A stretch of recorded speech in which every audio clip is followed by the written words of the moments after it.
Welcome to See You on the Other Side, where the world of the mysterious collides with the world of entertainment. A discussion of art, music, movies, spirituality, the weird, and self-discovery. And now, your hosts, musicians and entertainers who have their own weakness for the weird, Mike and Wendy from the band Sunspot. So this is a special delight for me. This is our first podcast. And for me too. We've had 3 people on the cast at once. Oh my gosh. See You on the Other Side now feels like a morning zoo. Because joining us once again is Allison Jornlin, the founder of Milwaukee Ghosts. How you doing, Allison? Hey, I'm doing great. How are you doing, Mike and Wendy? Awesome, thanks. Happy to have you as a guest again. I'm thanks so for, excited to talk to you. Thanks for joining us. Yay. We're excited too. Yeah, and Allison, this topic was actually your idea. Yes. So I have a lot of strange ideas. You do have lots of weird ideas. I'll be sending them your way. Thank you. Probably on a daily basis, as you know. Thank you. For those of you that are new to the podcast, Allison is my sister and a fellow weirdo. Full disclosure. That's right. And We are also- related biologically. And also, they're both goobers because they were calling each other that right before we True. started recording. True. Generally just dorks and geeks to the extreme. Yeah. Well, the definition of a geek, someone that will eat anything. And when that the definition of a geek. So when you say, so that's how it got to me. So I'm a geek about paranormal stuff. And That's a geek right. about horror movies because I will eat anything when it comes to the paranormal, including sin, where we talked about the sin eaters last week. Sin eaters, yes, that's an intriguing topic as well. Well, sin eaters will get their own episode one of these days, but we talked Absolutely. about them in relation to the X-Files. But speaking of sin, you know who's the Lord of sin, the master of it? That's our man, the devil. El Diablo! Love that guy. Anyway, don't really love it. Yeah, and it's funny though that you were mentioning the sin eaters because that's a Catholic thing, I think, right? Because we were raised Roman Catholic. We didn't get all the weird Catholic stuff. We're kind of coming around to that now as we grow older and finding just how weird Catholic belief can be. Yes, no, I mean, Catholicism is completely steeped in its own mysticism and weird. I mean, even the rosary is pretty weird. Like, I remember reading something that they passed, like that we got in church one time about the rosary. And it was like, well, the rosary is like a shield. It can protect you from evil. It protects you from sickness. And I'm like, what is this? I mean, I'm going to have to do the rosary. It protects us from evil. Like, I was all excited about it. Right. And I'm like, okay. And then like, what do you do? Like, that is this shield. And it's just like a little thing of beads that you hold in your hand and you say a bunch of Hail Marys. Well, And I'm like, that's a pretty lame shield. Well, and then beyond that, it's just the idea, like the larger idea that comes out of that, that we are under siege.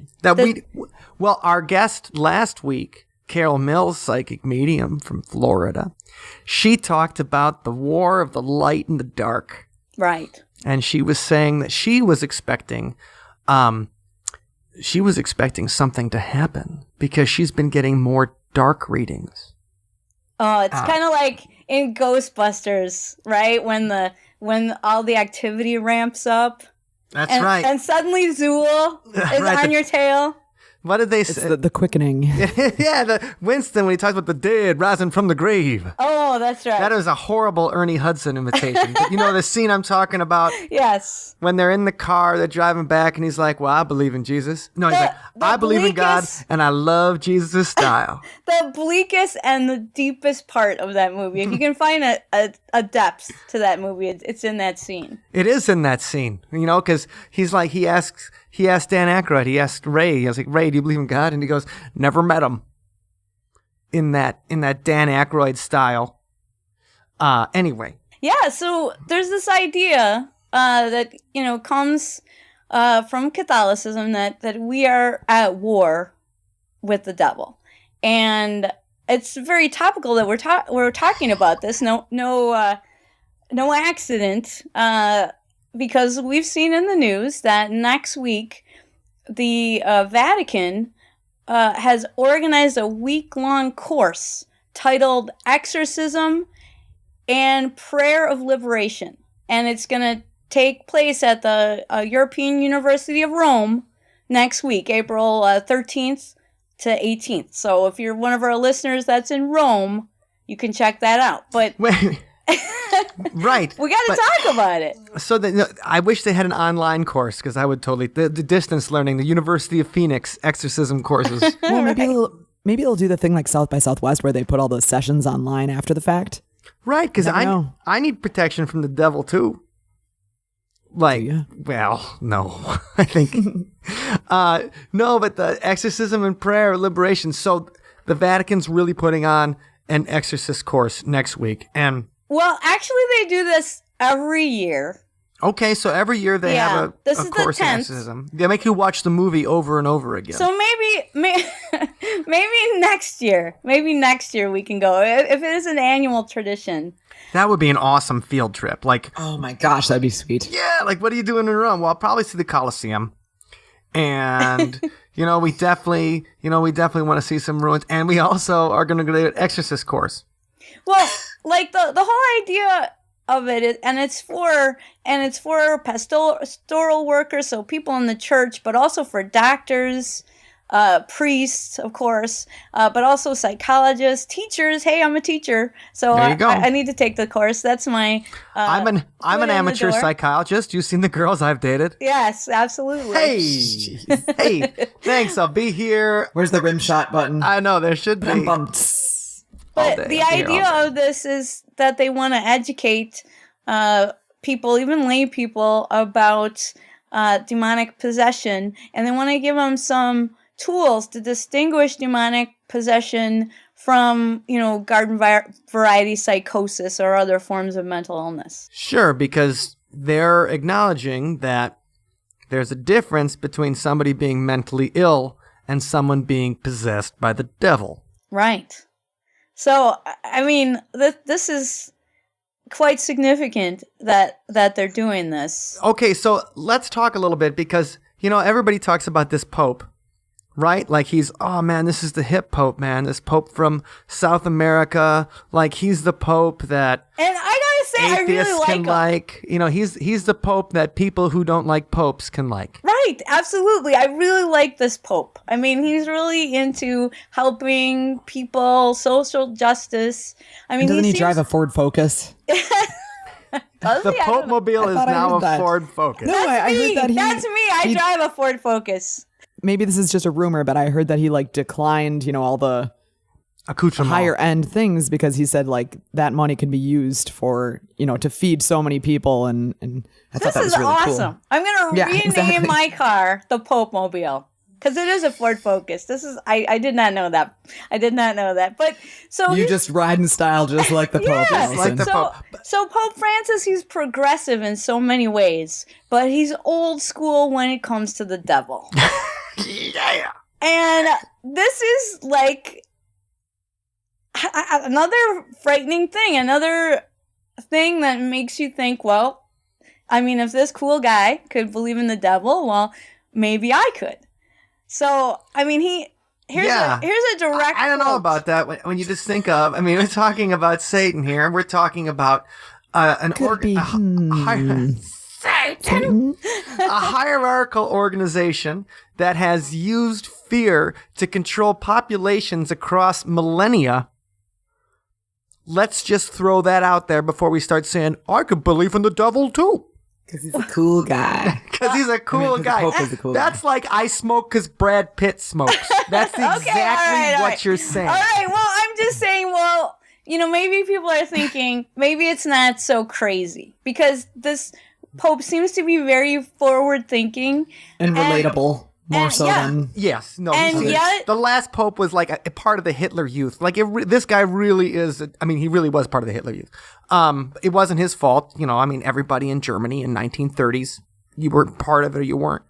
But this guy is a completely different kind of pope. What does he say about the devil, Allison? Okay, well, this is an exact quote. This generation and many others have been led to believe that the devil is a myth, a figure, an idea, the idea of evil. But the devil exists, and we must fight against him. So, again, here's that idea that we need to fear the devil, and we need to fight the devil actively in our lives. And he takes it right from St. Paul, that those are St. Paul's words and the words to live by. And St. Paul was he was one of the originals. Yeah, and so I live right by his city. He calls the devil a liar, the father of lies. So, this old idea. So from this very progressive Pope, we're having him bring this idea up again and say that, no, it is still relevant for our life today, and you need to fight against him actively. And the best way to fight against him actively is to take this class on exorcism. That's right. In Rome. So come to Rome and take the class on fighting the devil. Next year, I totally want to do it. Come on. What kind of accent was that? I am a jerk. Well, at least you're coming around to that realization, Mike. Hey. Oh, goobers. Both of you are goobers. Thank you, Wendy. Just going to call you that every time you guys start bickering. So the devil. Love him. And exorcism. Next week. You know who else loves the devil? Who's that? Who? The Yazidi. Okay, all right. The Yahoos? What? That's right. That's a good question. Because before this, we started talking about this podcast. I had never heard of the Yazidi. Right. So the Yazidi, they come from Kurdistan, and so when you think of the Kurds, you should be also thinking of the Yazidi, because many of these Kurdish people also hold the Yazidi faith. And if you don't know who the Kurds are, they're a minority in Iraq that holds different spiritual beliefs than the Sunni Muslims that made up the rest of Iraq. They were like a persecuted minority in Iraq that Saddam Hussein was always beaten up. I mean, if you ever see the movie Three Kings, it kind of goes into how after the first Gulf War, we told the Kurds to rise up against Saddam Hussein because we would back them up. And then once we kicked Saddam Hussein out of Kuwait, and then we had our oil and stuff like that, we told the Kurds, "You're on your own." Oh. So that's kind of what Three Kings, the movie, deals with. So it's kind of like a repeat of the history of like with the Hmong people in Vietnam. Yeah, except we brought at least we brought all the Hmong people over. Right. So why aren't we bringing the Kurds over, Mike? I don't know. There's plenty of room in Montana. Absolutely. And Nevada, they're already living in a desert. Come to Nevada. You could make the rest of it green. Okay. I'm just saying. Anyway, those guys are stuck. The Kurds, there's a great Vice episode. Vice is a show on HBO that deals with news and the Vice news organization. And it goes into how the Kurds really are like one of the last lines of civilized defense in the Middle East. They're fighting ISIS on their own. And the Kurds believe in democracy. The Kurds believe in women's rights. They're not Saudi Arabia. They're not Iran. The Kurds are more modern in their beliefs and their actions and stuff like that. And they've kind of, like Kurdistan is its own kind of thing right now, fighting the Islamic State. And the Yazidi are part of that population. So I just want to give you a little background. Like, we've all heard the term Kurds, but where it comes from, they're a minority group inside of Iraq. Yeah, so the sect within the Kurds called the Yazidi, you might think you don't know. I keep saying it wrong. I'm saying it like baked ziti. How do you know how to say it? Well, a lot of research and that's right. a lot of Sorry. research on the Shouldn't have BBC even- website and watching videos and seeing how they pronounce it.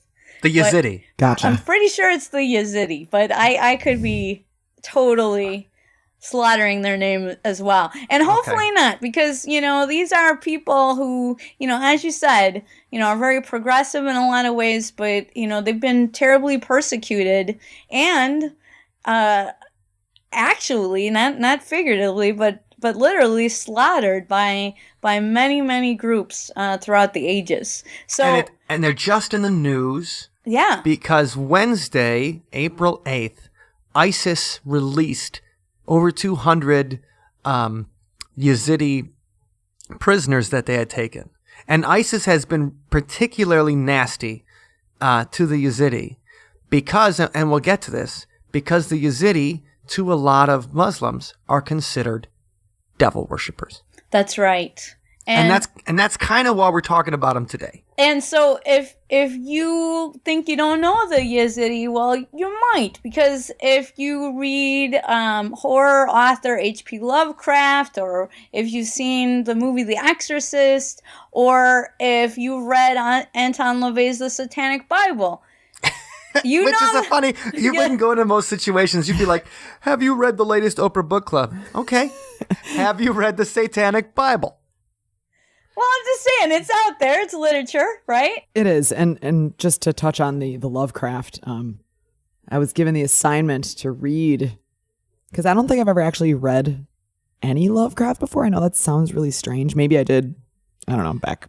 No, it's probably not, because it wasn't assigned in school. And H.P. Lovecraft wasn't popular for like 40 years. Like, he was out of circulation for a long time. Well, and wait, let me just interject that we almost lost all of H.P. Lovecraft's work. I got to interject this local connection. That's huge. Because, he was largely unknown. And the only reason he became as well known as he is today, and maybe you don't know him, but you know a lot of other authors like Neil Gaiman, for example, that have been heavily influenced by H.P. Lovecraft. And Sure, Stephen King too. The Yep. Mist is completely a Lovecraft story. Yep, the only reason that you know of him is because of August Derleth, who was a writer from Wisconsin, who was friends with H.P. Lovecraft in life.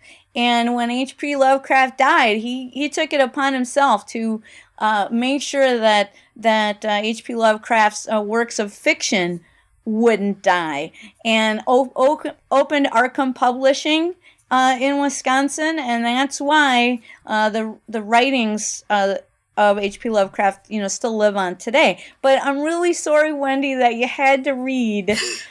Well, It's a horrible story.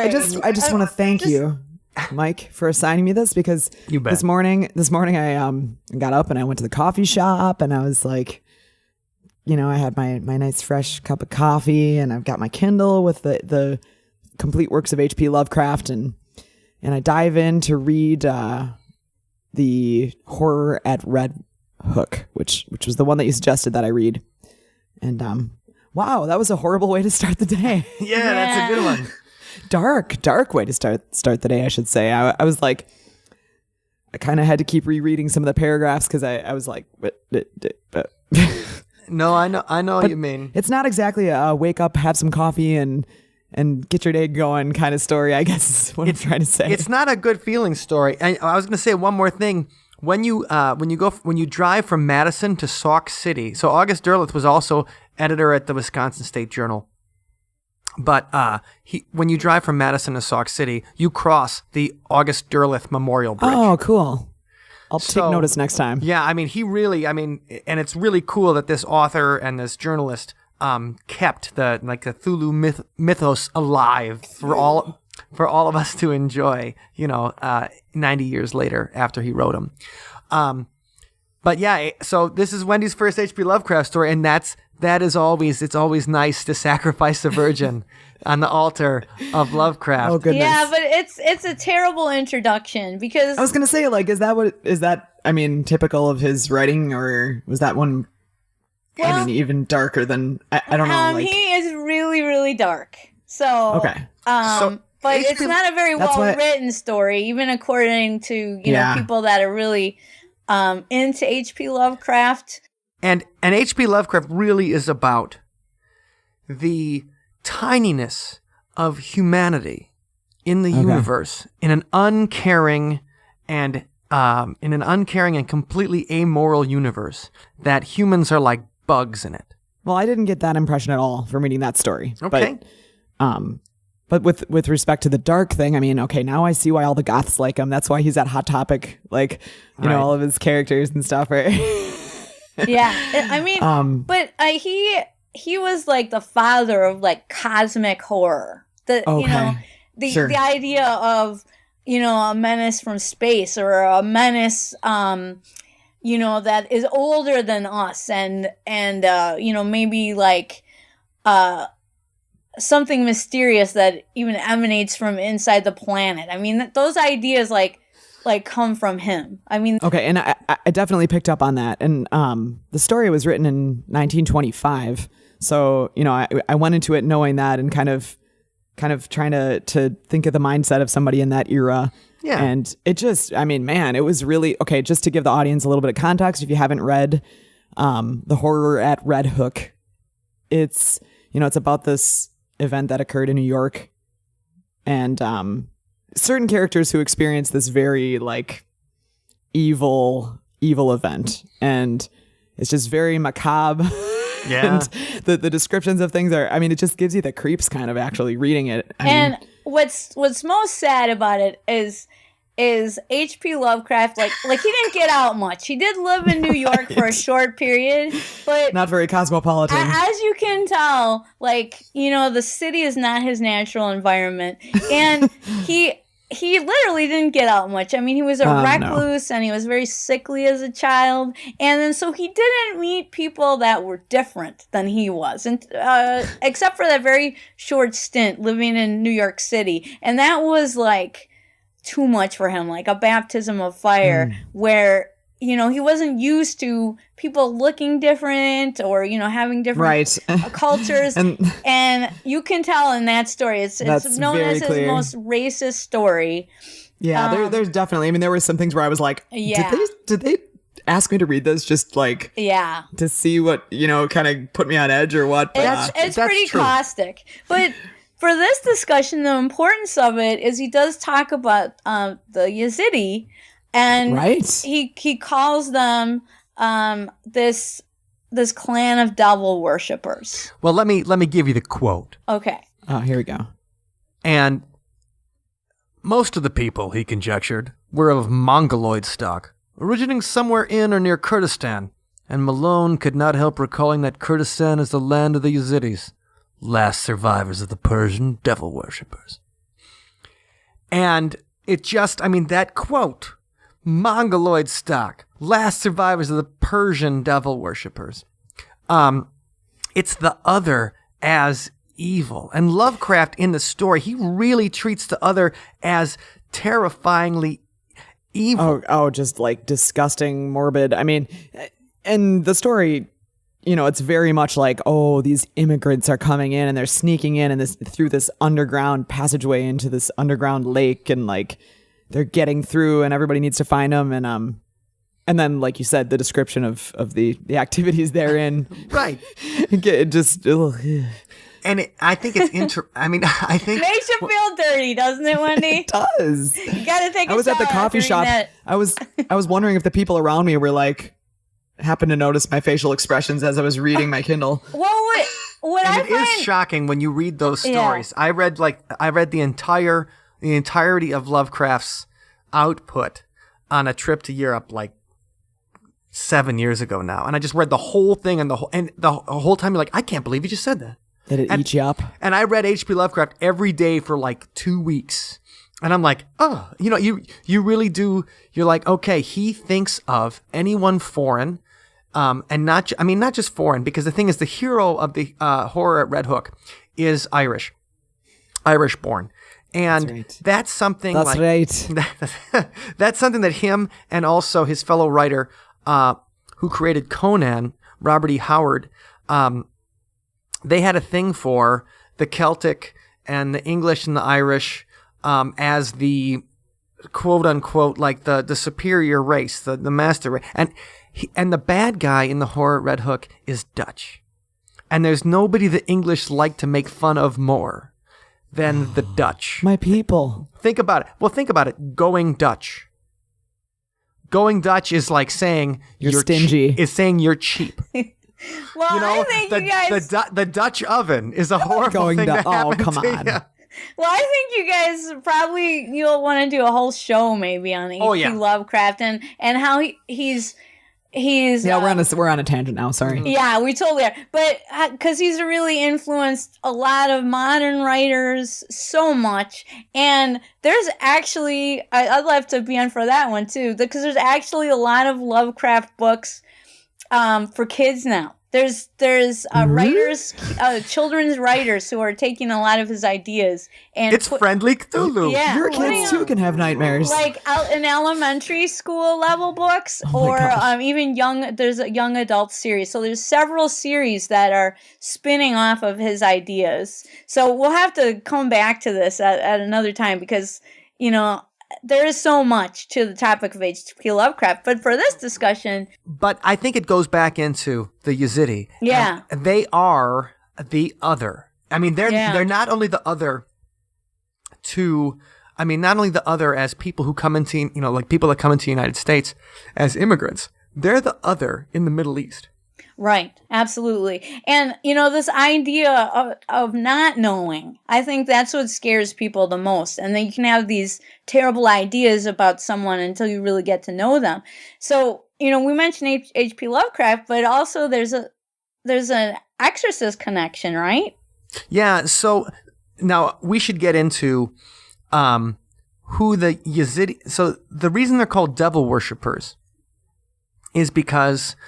they believe that in the beginning, God created 7 different beings to watch over the universe. And this is before Adam and Eve. And when God created Adam and Eve, God told these 7 beings that they had to bow down before Adam and Eve. And one of the beings, named Melek-Taus, would not bow down before Adam and Eve. And this is the character that people associate with the devil. Because Melek-Taus it looks like a bird. So statues of Melek-Taus and this entity that God created to watch over creation. Number one, he disobeyed God, like Satan, like Lucifer. But he disobeyed God, he said, because Adam and Eve were made from earth. And the 7 beings that God created at the beginning of the universe were made from heaven. And so Melek-Taus considered this a test, that God was giving them a test. And that's why he rebelled against God. Yeah, so let's talk a little bit more about that. But first, let's talk about like the Exorcist. Like, how are those 2 things connected, Mike? Well, the thing is that Melek-Taus was a bird. I mean, Melek-Taus, it's avian imagery. That's right, because he's called the peacock angel. And, the Assyrians also had a lot of bird-like demons, flying demons, spirits of the desert wind. And one was a scaly-winged demon, and that was Pazuzu, who was featured in The Exorcist. That was the demon that they were driving out of. I can't remember. What was the name of the girl in The Exorcist? Oh, I can't remember. Linda Blair. Linda Blair was obviously the actress. I do remember the scene though, where you see a close-up of that statue of Pazuzu, and it looks like a demon bird. Frightening that was, and that was. Out in the desert, in this bleak foreign landscape, and to see this frightful image. And so it's using the imagery of the Yazidi. It's Reagan. Thank you, Reagan. And I've never met any cool girls named Reagan, so I think they all were possessed. But so they were using that imagery to terrify people. They were using the imagery of the Yazidi saying as it's something evil and satanic. Right, and not necessarily because that was Pazuzu, but it was from the same homeland that the Yazidi are from. And I think he even talks about being in Iraq. Like, I think that Father Marin, the character that Max von Sydow plays, talks about being in Iraq. Right. And then there's also, in the Satanic Bible, Anton LaVey refers again to the Yazidi as the sect of devil worshippers.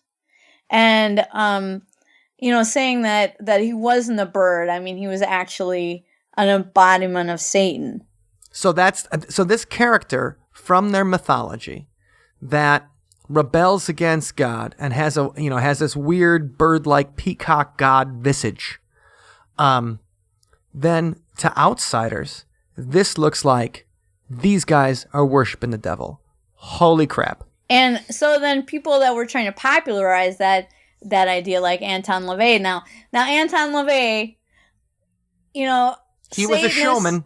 What was that? Showman? Satanist? We're not sure, how deep his beliefs lie. Satan. We're not sure how deep his beliefs were in an actual devil. But I don't think Anton LaVey he loved the symbolism. Right. And so he was using that symbolism as saying, hey, check out what they're doing. Is that different than what I'm doing? Yeah. And I mean, let's have an orgy. It could really be argued that the Church of Satan today is more akin to atheist than any actual devil worship. Oh yeah.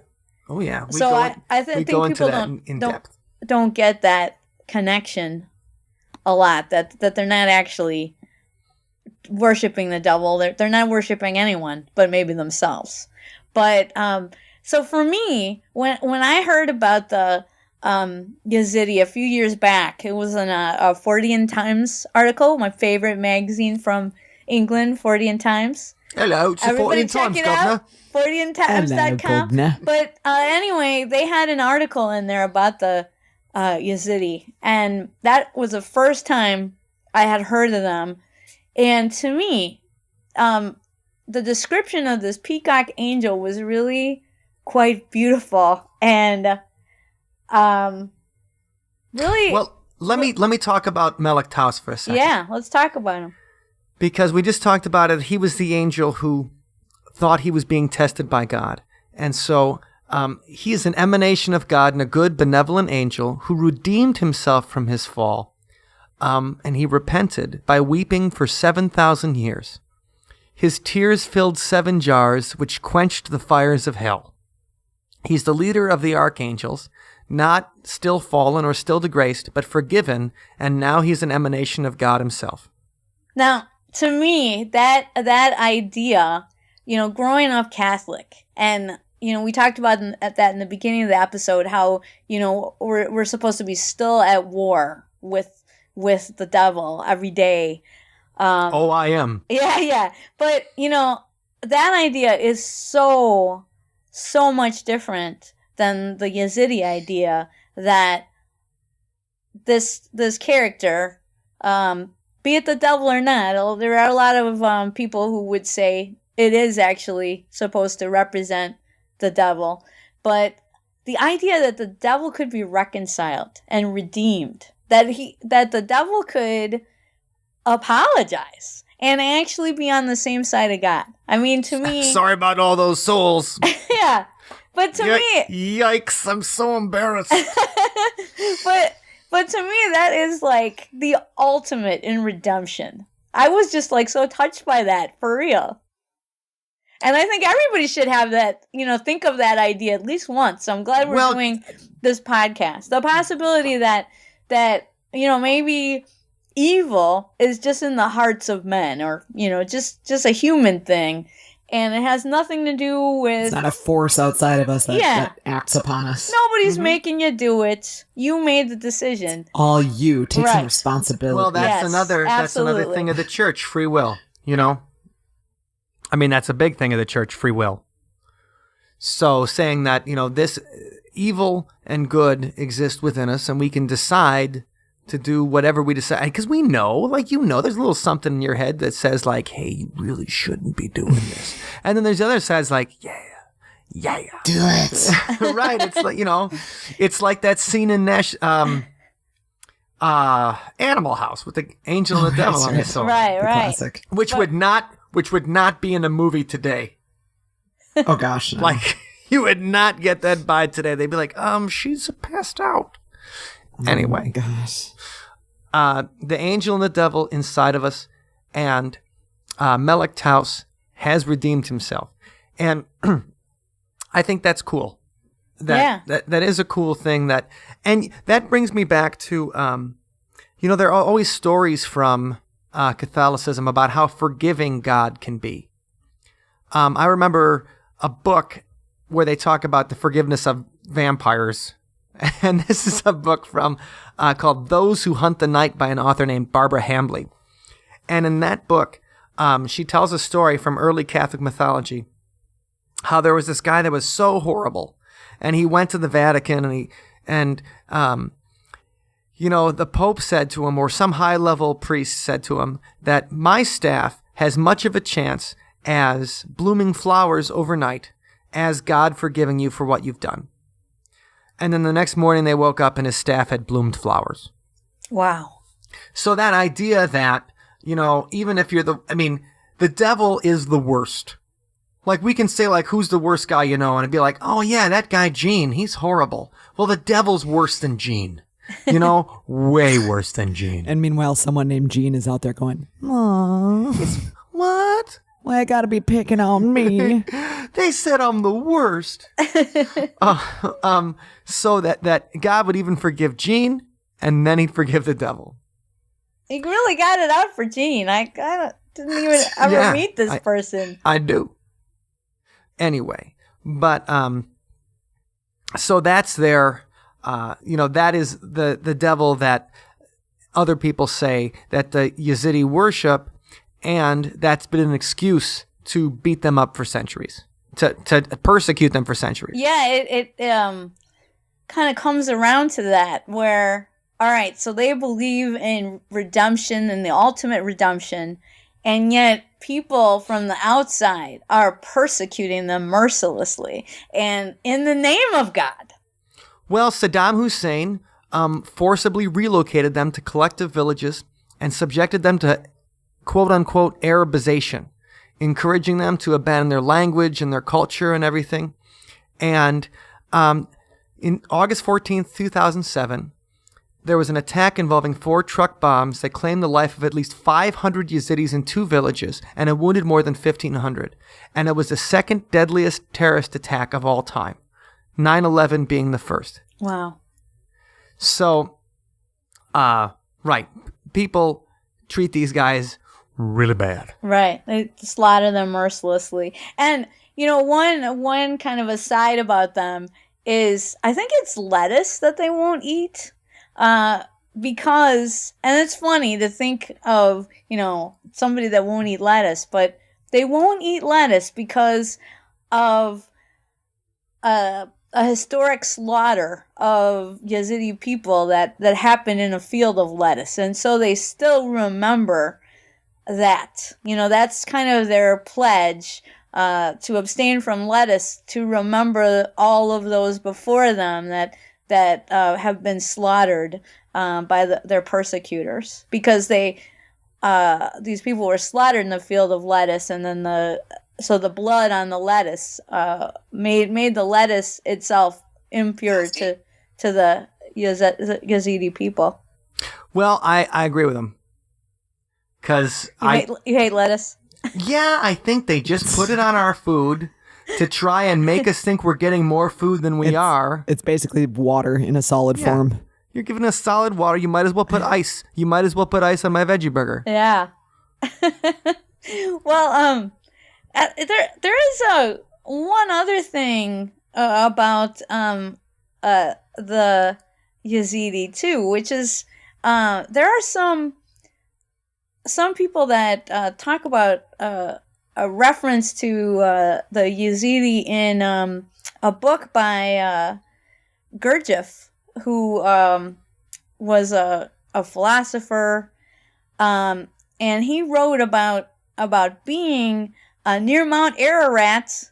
So for all you fans of Noah and don't they think the Ark is in Mount Ararat? Yeah, they think it's in Mount Ararat. But anyway, so Gurdjieff was in these lands near Mount Ararat and saw in 1888 this little boy who was weeping and making strange movements, and he couldn't seem to get out of this circle in the sand that was drawn around him by other boys. Now, I'm not sure what to make of that, but there was this idea that they could be imprisoned by nothing more than if you draw a circle of sand around them and they couldn't get out.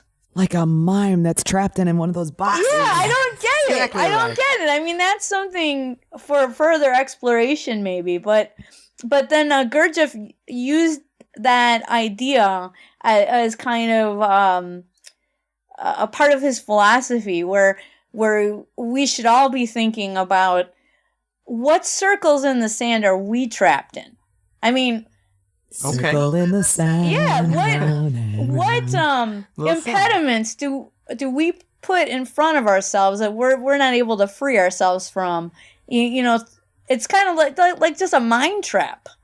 And but for me, the whole idea of a kid being unable to escape from a circle, I'm not quite sure what that was. If there's some kind of belief associated with that. Speaking of things that can't escape from stuff. Now, there was one part about Melek Taus that we forgot to talk about. And that's one of the reasons why the Muslims treat the Yazidi like devil worshippers. And that's because the story of Melek Taus is very similar to the story of the jinn, Iblis, in Islam. Okay, jinn is the genies, and genies are trapped in lamps. But the thing is, unlike the genie in Aladdin, which was nice and Robin Williams and told a lot of funny jokes. Or I Dream of Jeannie. Or I Dream of Jeannie, who was sexy, no belly button, but came out to do nice stuff for... Still had midriff, though. Still, right, in the 60s. Came and did nice stuff for Larry Hagman. Iblis, it's the same story where Iblis wouldn't bow towards Adam just like Melek Taus wouldn't. But while Melek Taus apologized, cried for 7,000 years, and came back to being in grace with God, in Islam, Iblis becomes Satan. So the Yazidi actually believe, when they consider Melek Taus as part of their, religion as a good part. I mean, any Muslim that sees it says the exact same story, except in our story, this guy became the devil. And so that's just when we talk about how cultures have parallel stories and how the same kinds of mythology, one can go one way and one can go the other. I mean, that's really where you can get to the point of people killing each other over mythology. So I just wanted to make sure we talked about that and the differences between Islam, Christianity, and Yazidism. Yeah. Well, to me, if I had to choose between thinking of the idea that, the devil, he's still bad, he's so bad, and he's like fighting us every day, and the idea that, he apologized and he's redeemed, I like the second option better, I gotta say. It's a more forgiving, loving universe.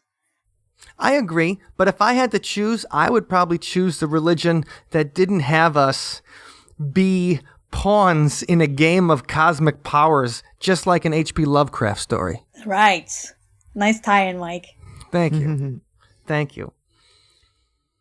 All right. Well, let's get to the song of the week. Yes, and before we do that, if you'd like to see the links to all these things, you can go to othersidepodcast.com/35. We're at 35 already. That's hard to believe. Oh, wow.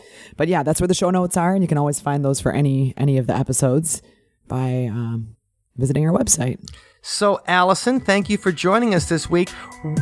Where can people find you on the interwebs? Oh, it was great talking with you guys, and you can find me at milwaukeeghosts.com. Awesome. Thank you, Allison. It was really nice to talk to you, and we appreciate your insight on this topic and your expertise. On the Yazidi. That's right. Absolutely. So this week's song is inspired by our discussion on how people can hold grudges for centuries and how we hold grudges in our own life. This song is called Barbed Wire Heart. I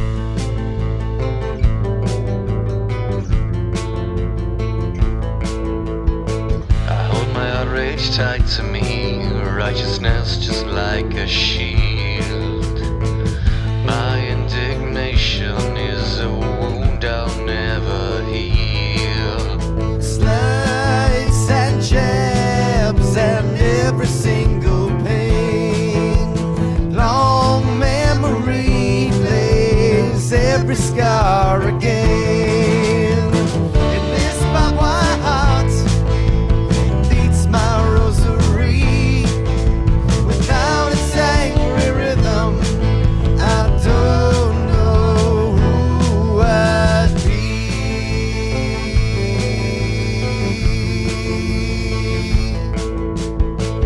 Picking my scabs bloody, reinfecting every sore. Every step I take is toward evening the score. Slides and jabs and every single pain. Long memory plays every scar again. And this barbed wire heart beats my rosary. Without its angry rhythm, I don't know who I'd be.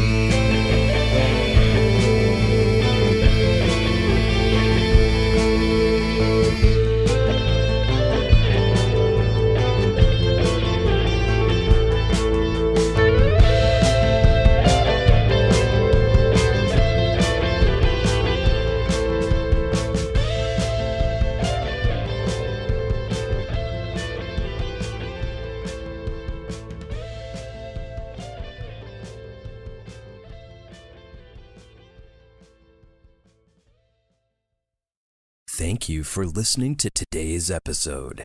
You can find us online at othersidepodcast.com. Until next time, see you on the other side.